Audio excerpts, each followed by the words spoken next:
people, real stories, real recovery. Like, people's pronouns and how to dress are important in their identity. Like, don't be Even if it's not a recovery, it's real stories, real recovery. I am Kat, and I'm on the road of recovery. Hi, I'm Jessie, and I am from Columbus, Ohio, and I am somebody in long-term recovery. Well, thank you so much for joining us. We're excited to hear your story. Could you start off by sharing a bit about your childhood? Yeah, absolutely. So my story of addiction and recovery really is that of nature versus nurture. I am somebody that throughout my entire childhood, I was wrapped around by two extremely loving parents. If you're familiar with like trauma and ACEs, like I had all of the protective factors. Like I said, grew up in a 2-parent household, upper middle class, had everything I needed and or wanted, had an awesome, fun childhood, grew up, like I always say, I was raised by the neighborhood pool, right?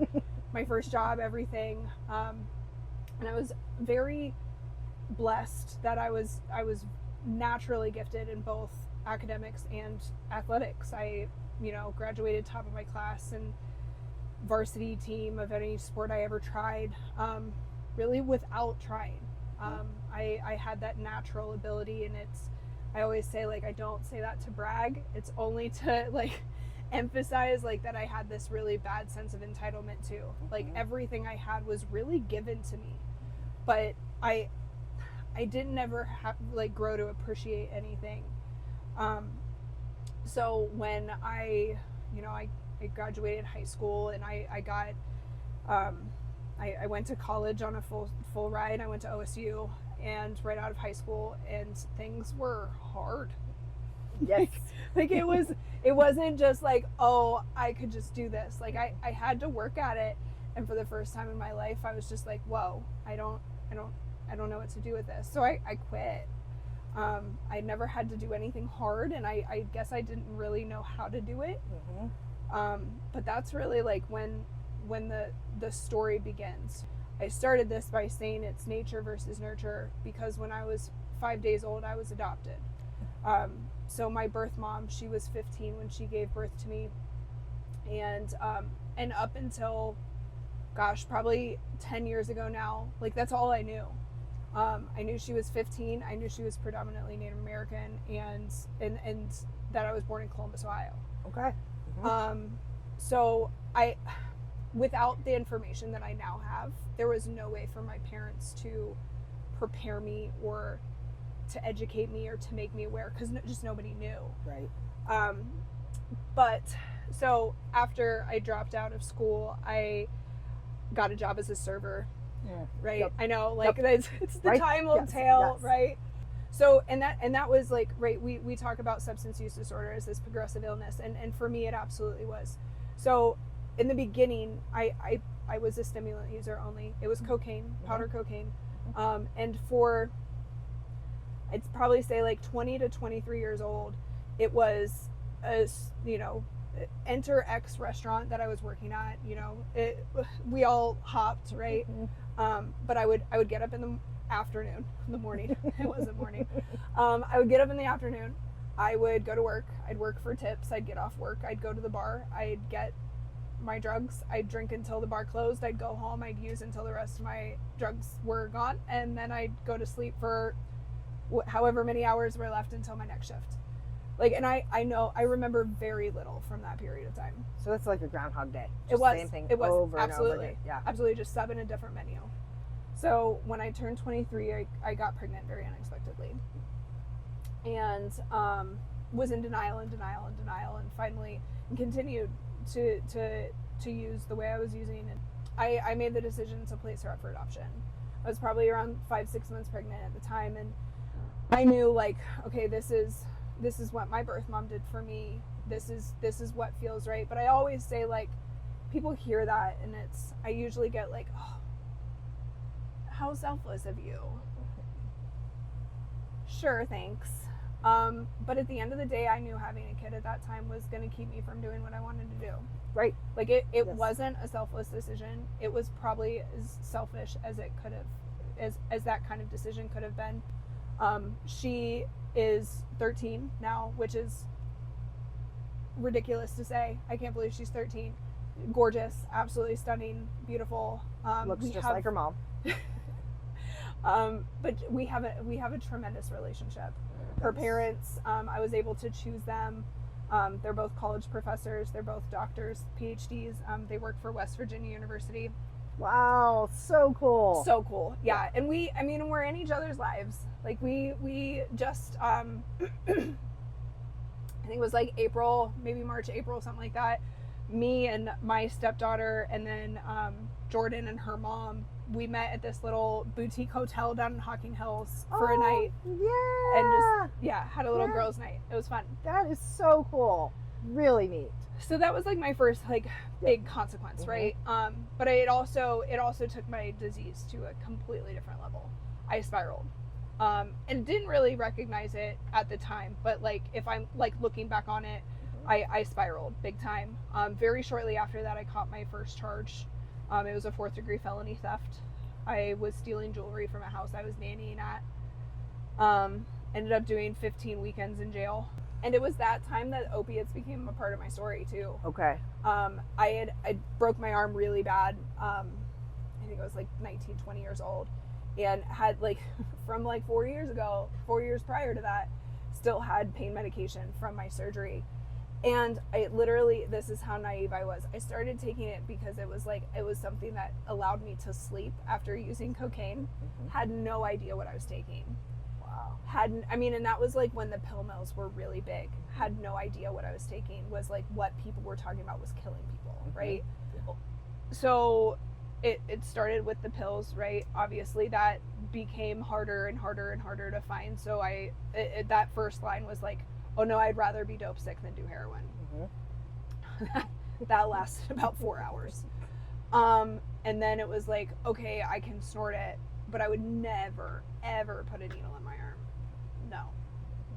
Maybe a couple weeks. I think, so the minute recovery started for me was 8th, 9th arrest, 2016. I was taken to jail because I had warrants in like 4 different municipalities. For possession? Nope, all theft. Okay. I was just a really bad thief. Like I said, I got caught a lot. So I was there for 10 days. And when I got out, my mom had an appointment set for me to go to IOP. And then it was about a month later, and she caught me using in their parking lot. Okay. I didn't even have the decency to leave their parking lot. They got me into inpatient treatment the very next day. Thank goodness. Yeah. And it was amazing. Like, it was finally, I remember being in treatment and laughing. And I mean, we're talking like bellies cramping, cheeks are burning, laughing. And I'm just like, man, like I missed this. This feels good. This feels really good. Yeah. Like, I want more of this. I got out of treatment. I went to sober living.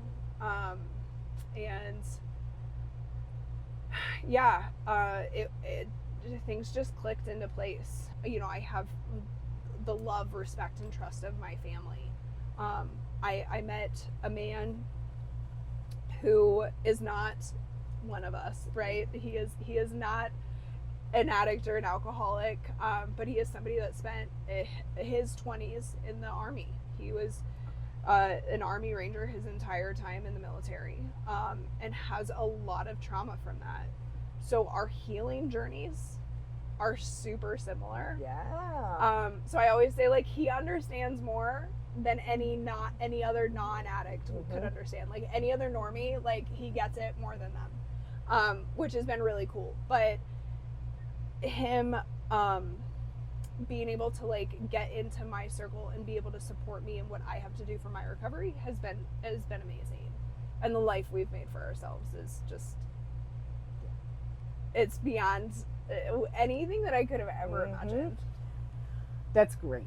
What other experiences have you been able to enjoy in recovery? Yeah, no. So going back to like how we very first started this conversation, nature versus nurture, right? Mine is nature won out. So when I was actually still in active addiction when my half sister had sent me a message on Facebook saying, if you are who I think you are, you were born on this day at this hospital, you're adopted and you're my sister. That was wild. I had zero capacity to Process this. Yeah. Right. But in doing that, in meeting her and getting to know every single person in my biological family is affected by this disease. Really? Every Okay. single one. But it was, at the time for me, it was the ability, it gave me the gift of being able to let go of so much shame. So I got back in school. I started my associate's degree in social work, which took me 7 years.